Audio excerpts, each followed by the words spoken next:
Taurus net is for you. Jupiter is going to transit in of Gemini in the second house, which is going to enhance your financial prospect, family harmony, a very effective speech. This is a very good time for you to save, invest, or earn money through, communication-based ventures such as teaching or writing. You will see that your speech has a lot of weightage. You'll try to, you will have that influence over people, because of which a lot of people will come to you for advice, and this is not only going to strengthen your professional but also your family bonds. However, you have to be mindful, because where there is an increase of income, there is also an increase of expenses. So be very mindful when you're spending money, because Jupiter does inflate your desires. Rahu's transit in the Aquarius is going to take place in your 10th house. This is where it is going to amplify your career ambitions. You'll be pushing towards those innovative or unconventional pathways. You may you will gain recognition in the fields of technology, social reform, or media, but Rahu's influence can, it sometimes tempt you into taking shortcuts, and this is where you really need to maintain your integrity and focus on a very sustainable progress, so to protect your reputation. Ketu, which is going to come into the sign of Leo in your 4th house, and this is going to foster a lot of detachment on the emotional level that is tied to your home, mother, or property. You will not see comfort in any materialistic things. Inner security is going to become more important for you. But this is a time to resolve any family misunderstandings. Explore minimalistic living if you can. Try to avoid neglecting any domestic responsibilities, because Ketu can create a sense of disconnect. Saturn's front, it is sitting very comfortably in the 11th house. It's the sign, Pisces sign. It is going to strengthen your social circle. It is giving you a long term aspiration, but it's going to demand discipline, only discipline. Income from career efforts are going to stabilize, but with a little bit of delay. So my advice is stay disciplined in your career, in your financial planning. Strengthen your family ties through open communication while prioritizing your inner stability rather than outer comforts.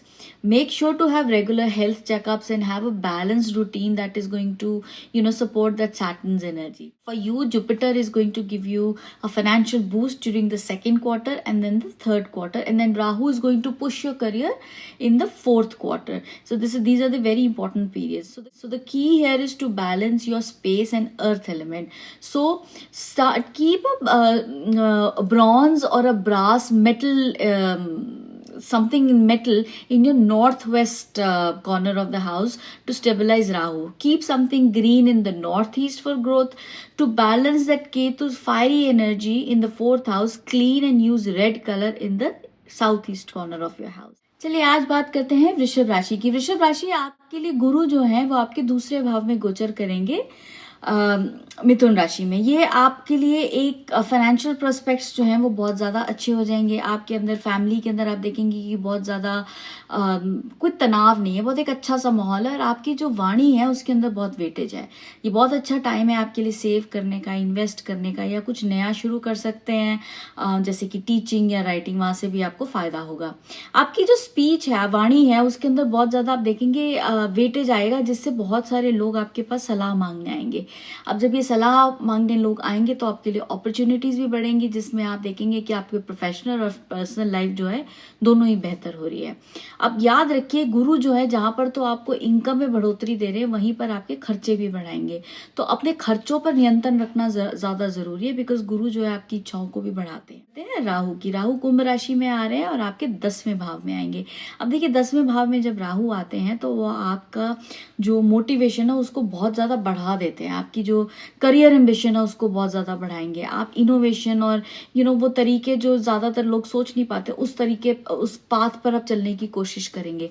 आपको recognition भी मिलेगी, specially अगर आप technology की field में हैं या social reform की फील्ड में या मीडिया में हैं तो आपको ये मिलेगी। लेकिन ध्यान रखिए, राहु भ्रमित भी करता है।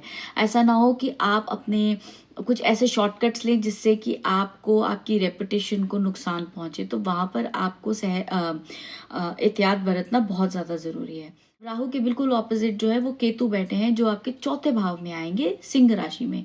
यहाँ पर आके बहुत ज्यादा डिटैचमेंट क्रिएट करते हैं, इमोशनल लेवल पे आप बहुत ज्यादा ड्राई फील करेंगे, घर की तरफ, माता की तरफ, प्रॉपर्टी की तरफ। आप देखेंगे कि आपको चीजों में ज्यादा इंटरेस्ट नहीं है, आप ज्यादा अंदर अपना सुकून पाने की कोशिश करेंगे।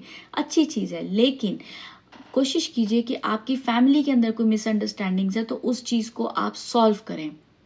अगर आप आपकी कोई रिस्पॉन्सिबिलिटीज हैं घर पर, उनको प्लीज लेने की कोशिश कीजिए, क्योंकि केतु इस चीज को बहुत ज्यादा खराब कर सकता है। अगर हम शनि की बात करें तो शनि, जैसे मैंने पिछली वीडियो में भी, शनि 11वें भाव में बैठे हैं मीन राशि में। यहाँ पर वो आपके सोशल सर्कल को बहुत ज्यादा मजबूत करेंगे। आपको जो लंबा आपका सोच है, एस्पिरेशंस है, आपके गोल्स हैं, वो आपकी पूरी करेंगे, लेकिन डिसिप्लिन के साथ। इनकम बढ़ेगी, स्टेबलाइज हो जाएगी, लेकिन थोड़ा सा देरी से, थोड़ा आहिस्ता होगा, लेकिन होगा। लेकिन आपके लिए बहुत ज्यादा जरूरी है कि आप अपने करियर में और अपने फाइनेंशियल प्लानिंग में दोनों ही जगह डिसिप्लिन रखें, अनुशासन रखना बहुत जरूरी है। अपनी फैमिली में अपने रिश्तों में काम करने की ज्यादा जरूरत है, ओपन कम्युनिकेशन रखिए। अपनी सेहत को लेकर रेगुलर प्लीज चेकअप जरूर कराइए। थोड़ी सी भी कोई चीज होती है उसको चेकअप कराना ज्यादा जरूरी है। ये आपको सैटर्न की एनर्जी से आपकी पॉजिटिव होगी। गुरु आपको फायदा करेंगे दूसरे क्वार्टर में और तीसरे क्वार्टर में, और वहीं राहु जो है वो आपके काम को, आपके करियर को बहुत अच्छा पुश देंगे चौथे क्वार्टर में। ये आपका पीक टाइम होगा। बैलेंस बनाना जो है वो बहुत ज़रूरी है। तो उसके लिए हम क्या करेंगे, आपकी नॉर्थ वेस्ट जो कॉर्नर है वहाँ पे आप तांबे का कोई चीज़ रख सकते हैं, इससे आपका राहु स्टेबलाइज हो जाएगा। फिर अगर आप कोई हरी चीज़ रख सकते हैं तो ईशान कोण में कोई हरी चीज़ रखिए, जिससे आपको ग्रोथ मिले। अब हम केतु की एनर्जी को चौथे घर में अगर बैलेंस करना चाहें तो हम साउथ ईस्ट कॉर्नर जो है वहाँ पर उसको प्लीज़ साफ कीजिए, और वहाँ पे कुछ लाल रंग का जो है वो रख दीजिए, ताकि आपकी इनकम के सोर्सेज और खुलते हुए आपको नजर आए।